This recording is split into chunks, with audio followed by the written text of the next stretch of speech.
University. This is our live show. We're doing them once a month now, but this is a first. We have first responders here in the audience. 5 days since 9/11. About a dozen men here were on duty that day. And some women. Yeah, and some women were on duty that day, and they have their own reflections. We had Rudy Giuliani on earlier, but we also have a very special announcement. That's right, and she shook hands with as many people as she could during that commercial timeout. Sarah Sanders, former White House press secretary, making her debut today. Ladies and gentlemen, she's a Fox News contributor.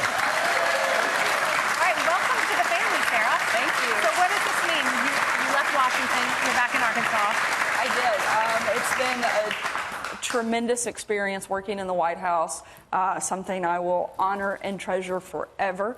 But I have 3 amazing kids, Scarlett, who is 7, Huck, who's 5, George, who's 4, and I'm the only one that gets to be mom to them, and so now I get to do that a little bit more, and that has been so fun and so special, and I'm so glad to have the chance to be home a little bit more often. This would be front and center on your desk if you were working as press secretary, but here's some news on the job numbers. A little bit below expectations. We've had 130,000 jobs this past month.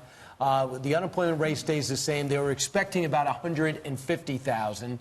What's your reaction to that, Sarah? Look, I think at the end of the day, there is no question that the president and his administration have turned the country around and put it on the right track. And we're in a place where the economy is still strong. It's still the strongest economy in the world. And we are doing better under this president than we have in the previous 8 years. He has created over 5 million new jobs since becoming president. A lot of those are manufacturing jobs. And let's not forget, everybody said that it couldn't be done, that manufacturing was dead in this country and it couldn't be revived. No, you needed a magic wand. You needed a magic wand to do it. Well, we found one in President Trump, and he's waved the magic wand and he's brought manufacturing back to this country. And he's continuing to win over and over again. He's continuing to fight for American businesses, American companies, and the American worker. And that's something we haven't seen in a long time. But he does say this battle with China has cost us some jobs, but it's a battle we have to fight. Absolutely, and the president could not be more right on this.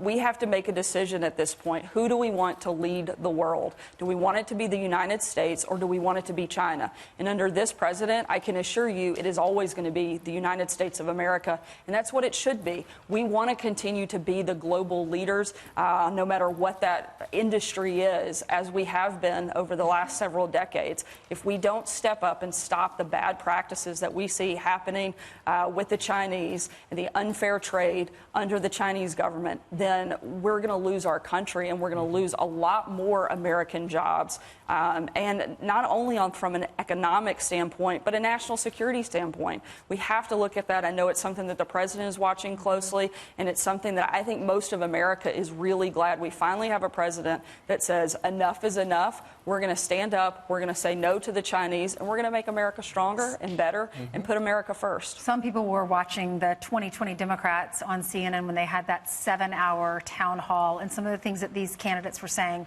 is just crazy. Like no planes, no cars, no burgers, no straws. They want paper straws. And some of the policies that they want implemented are just so far to the left and so progressive. Bill de Blasio is dying to stay in this race. He doesn't have enough support. He's probably going to have to drop out. He's telling people to donate at least $1 to his campaign so that he has the right amount of support to get into that October debate. He was on with Hannity a few weeks ago. He was on with Tucker last night. And this is what he says about saving American jobs and raising your taxes. Watch this. Here's the reality. Right now, in fact, the federal tax code rewards companies that invest in the kind of technology that actually sheds jobs, destroys jobs. Our tax dollars are helping companies, incentivizing companies to get rid of more and more American workers. So my plan is simple. It says, end that. We're talking about hundreds of billions of dollars that we could use to actually address our bigger issues in this country. We should stop innovation, what he would like to do. The things that are coming out of Democrats' mouths these days, I can't even process it. They're so stupid. I mean, they want to take our country back so far. It is unbelievable to me that they would want to move our country backward instead of taking us forward. Any American that is listening to the things that the Democrats are saying and still supports them, you have to ask them, why? What do you think is going to be better for you under these people leading our country? And I think it can be very scary, the path that they want to take us down. Well, you look at the polls, and the number one concern of Democrats is in picking a candidate, they've got to find somebody to beat Donald Trump. That's the number one thing, is getting rid of Donald Trump. When you were White House press secretary, famously, being his spokesperson, you were thrown out of that restaurant in Lexington, Virginia, the Red Hen. They've kind of, I think that impacted their business for a little while. You're out of the administration now. Are you still taking heat when you go out to eat? Sometimes, it usually depends on where I am in the country.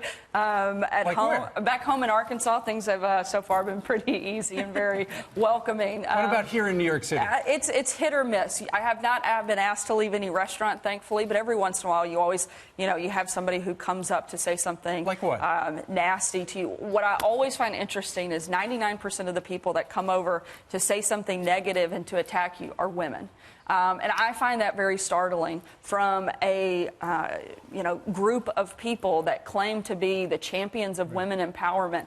I'm only the third woman and the first mom to ever be the White House press secretary, and yet women attack me relentlessly instead of being proud that we have more women doing those types of jobs. Do you ever say that to them? Sometimes, but usually what they're looking for is a reaction. So I always find it's best to nod, smile, and say thank you for your time and walk on, because I don't want to engage in a fight. But you're out of the administration.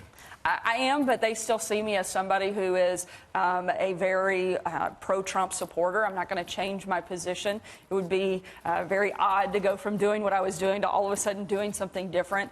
I loved my experience. I loved working for the president. I think he's been able to do some tremendous things for the country, and I look forward to watching him do it for 6 more years. From the outsider perspective, I feel like you went from press secretary to confidant. I think the longer you were there, the more trust he had in you. Could you talk about how your position evolved, and might this be some of the things you write about in the much-publicized memoir that you have coming out? Again, my experience was extremely positive. My book will be positive. It will start and cover some of my early life growing up in a political family, and then cover a lot of the time in the White House, some of those controversial moments about the Red Hen. Those are things I really have never talked about. The White House Correspondents' Dinner, things in that moment and how I felt I've never really spoken about publicly, so I'll go through some of that. I also had the tremendous opportunity to travel to nearly 30 countries with the president, sit down with world leaders, and get to be part of a lot of those important discussions. And I got to see the front line and have a front row seat of history, and I'm excited to tell my story and part of that. Well, we could ask you if you're going to run for governor, but you're just starting a new job, so you'd probably say no, you're not. But our studio audience would like to ask you some questions, and Kasha has a question for her. Kasha, go ahead. Good morning to you. With how do you deal with the backlash when you go out to eat with your family? And also, do you shield your kids from things, or do they understand the strong position that you had before, the important position that you had? Do they understand that? My kids are very young. Like I said, they're 7, 5, and 4, so they didn't fully appreciate necessarily the role. I think they think it's normal for everyone's parents to be on TV.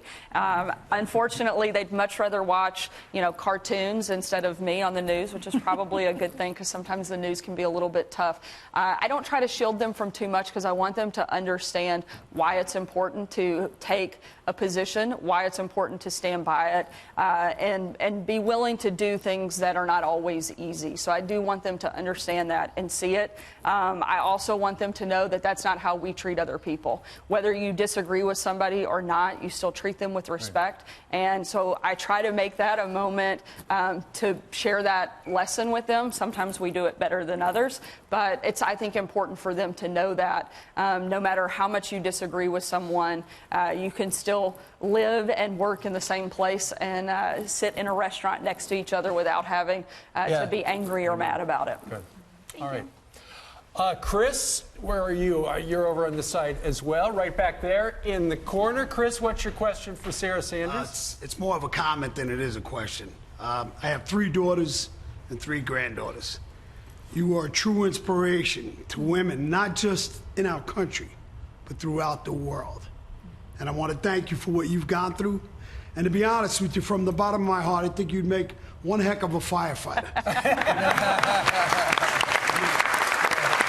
bless you, Sarah. Thank you. Everything you've done. It's a pleasure meeting you. Thank you so much.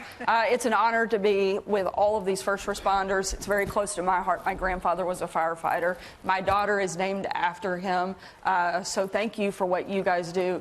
I always say the work we do is easy compared to the people that are first responders and those in our military that actually put their lives on the line and really take a risk that is far beyond anything any of us in politics or public service could ever do. What you do is really remarkable. So thank you, and thank you for your kind words, and good luck with all those women in your house. I'm sure you haven't made a decision in a long time.